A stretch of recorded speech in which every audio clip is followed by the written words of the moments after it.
Segue o debate. Gustavo Machado versus Lucas Pavanato, Inteligência Limitada, comunismo versus capitalismo.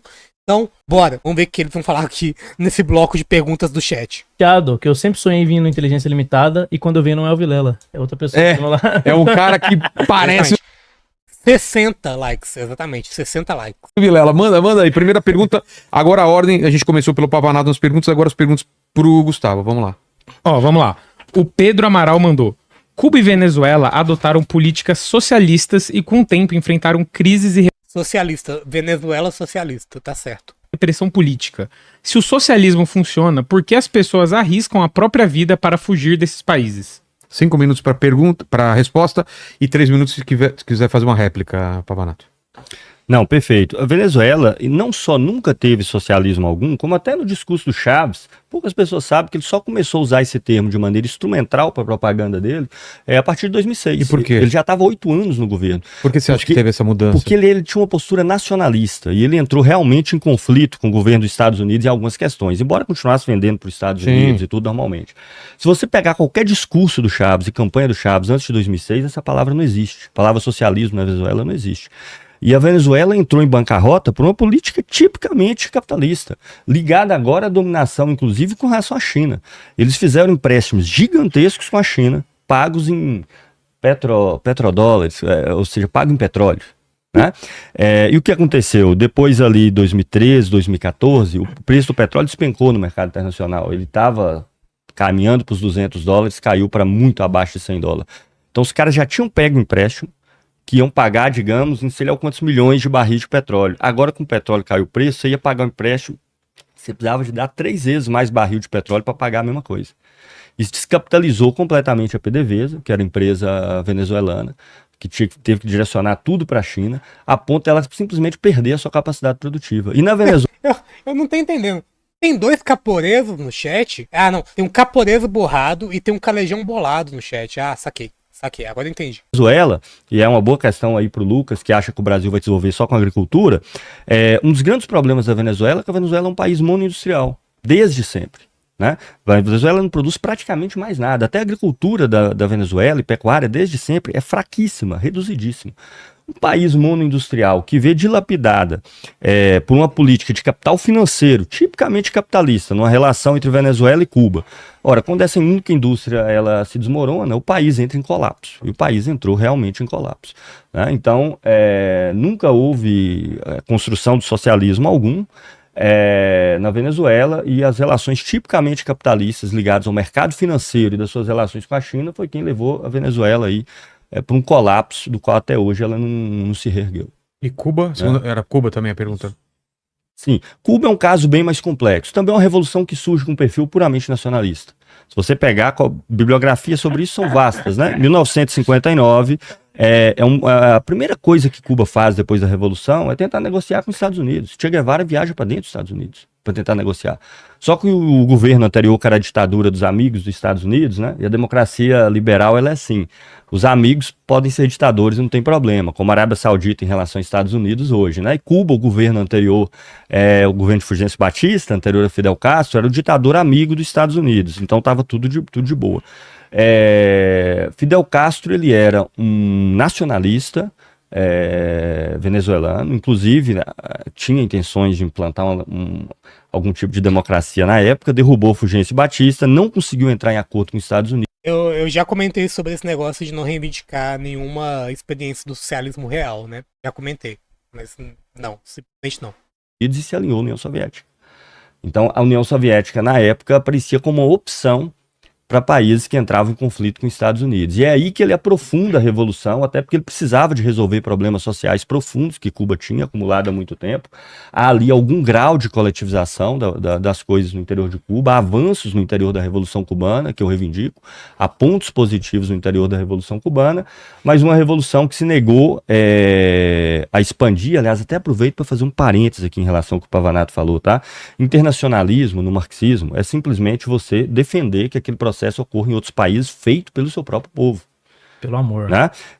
Isso é claríssimo. O que fazia a Associação Internacional dos Trabalhadores? Basta estudar. O que fazia a própria Terceira Internacional, criada pelos bolcheviques? Basta estudar. Não é defender que um país invada o outro para implantar uma determinada forma de organização social pela Enfraquece a amizade mesmo. força, independente da vontade daquele povo. Na verdade, é o que os liberais fazem há muito tempo, inclusive, né? E com relação a isso, não tem problema nenhum, inclusive, né? Que é criar grupos de difusão daquilo ali, convencer as pessoas disso, como se criaram no Brasil aí, Instituto Milênio e por aí vai, que está ligadas ao Atlas Network, que é uma organização dos Estados Unidos que congrega mais de 400 grupos liberais espalhados pelo mundo inteiro, 71 só aqui na América Latina. Então, o internacionalismo é isso. Nós nos associamos com os trabalhadores dos outros países organizados, já socialistas, marxistas de outros países, e colaboramos entre si, mas para que eles façam a sua revolução lá, assim como nós fazemos aqui. Então, houve avanços na Revolução Cubana, mas com enormes limites e um atrelamento com a burocracia soviética desde o começo, uma dependência, uma negativa. A burocracia, chegou a parte da burocracia. Em desenvolver o país, que continua fortemente dependente de fontes primárias, entre várias outras coisas. Mas Cuba e Venezuela são coisas muito diferentes. Comentários de Pavanato. Bom, primeiramente, vocês veem que pro socialista, Enfim. sempre que o socialismo não dá certo, é culpa do capitalismo. Ou então, Eu falei isso pra vocês. Esse é o problema do socialista que arrega, né? Que nega o socialismo real, né? Mas e Cuba? E a Coreia? E a União Soviética? É foda, né? Porque aí o liberal vai poder fazer esse tipo de argumento, né? Não, sempre que o socialismo deu errado, é porque não era socialismo de verdade. É isso. O trotskismo é isso. então ele não era socialista de verdade. Então essa é uma forma muito conveniente de você fugir da responsabilidade, né?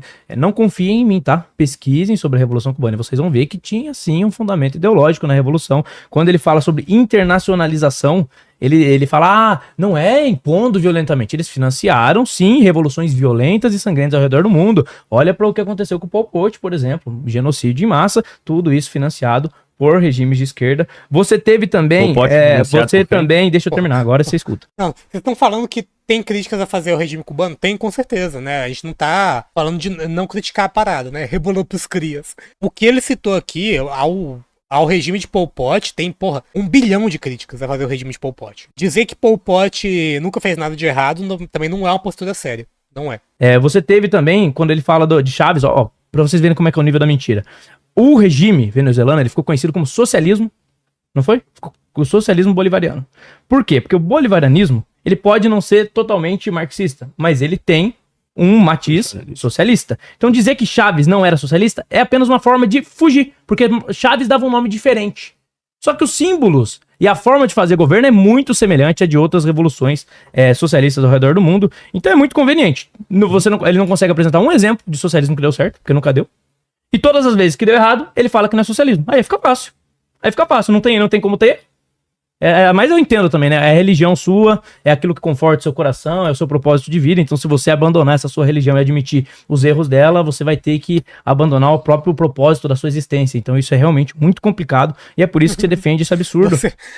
Você passa décadas tentando provar que o mal não matou melões, e aí o Gustavo vem com essa.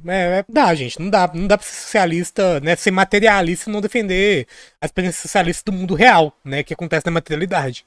Então, quando ele, voltando lá nas outras mentiras também que ele falou, a lei da vadiagem não era uma lei de expropriação, e se houve expropriação, você não consegue justificar com essa expropriação estatal toda a migração que houve em massa das fazendas para a condição industrial, e tanto é verdade que os dados apontam que a vida das pessoas melhorou depois da Revolução Industrial. Isso é fato, não é discussão. Então eu não discuto fato é fato. Depois da Revolução Industrial, as condições de vida melhoraram. E ele, meu amigo aqui, ele não escolhe viver em Cuba, por exemplo. Ele não escolhe, por exemplo, viver na Coreia do Norte. Ele prefere ficar no Brasil, eu tenho certeza. Porque aqui você tem uma dose maior de livre mercado do que esses países.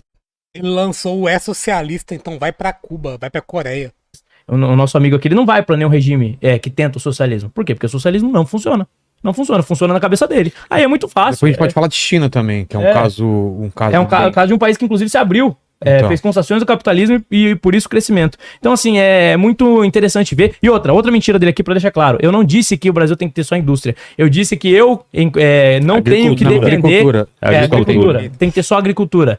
Eu disse que eu não tenho que explicar a desindustrialização e que não necessariamente um país precisa forçar uma industrialização. É isso que eu disse. Então ele distorceu o que eu disse pra me atacar porque o argumento falta. Não, você defendeu claramente a desindustrialização do Brasil, tá?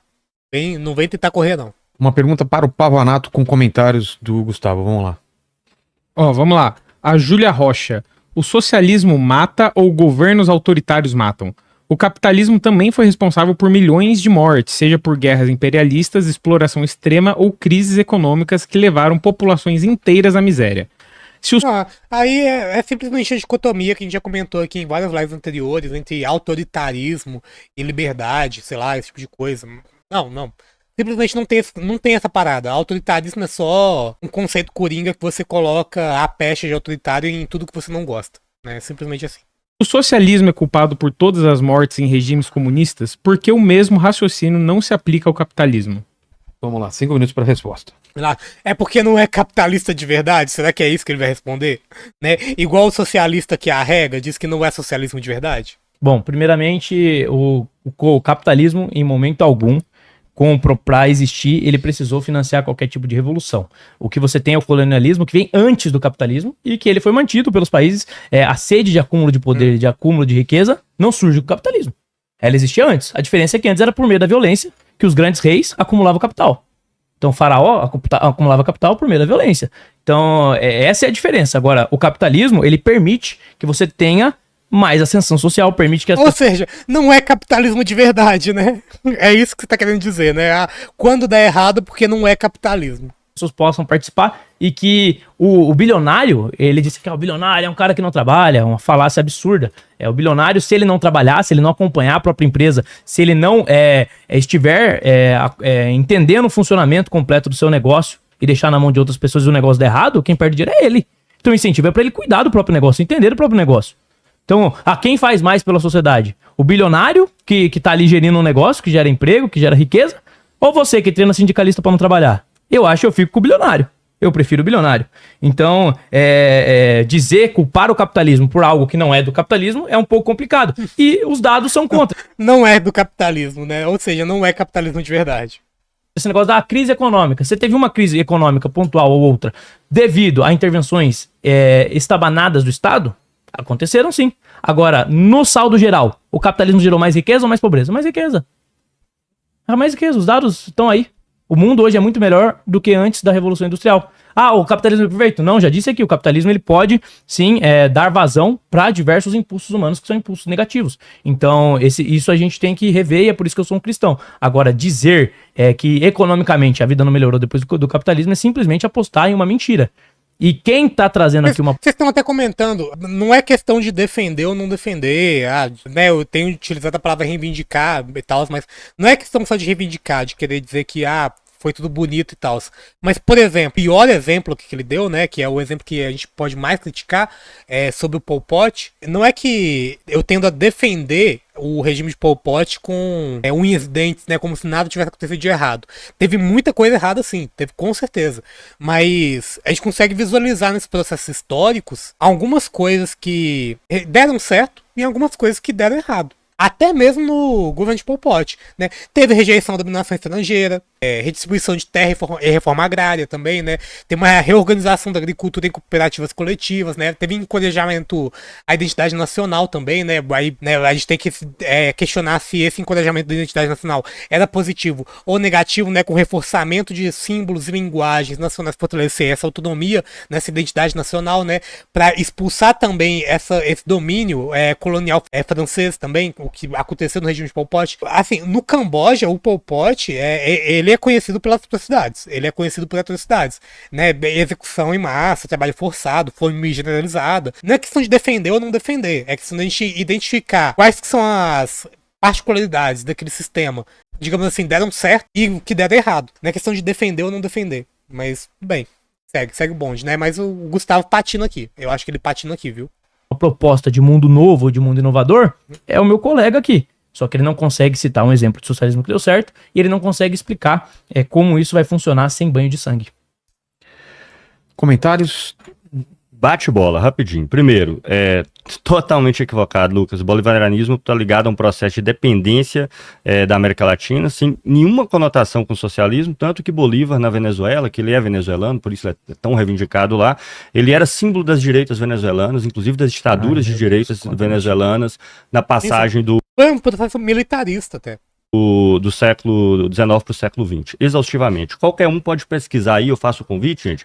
Pesquisem, pergunte pro chat GPT, olha aí no Google, é tanta informação sobre isso que nem preciso entrar muito em detalhes.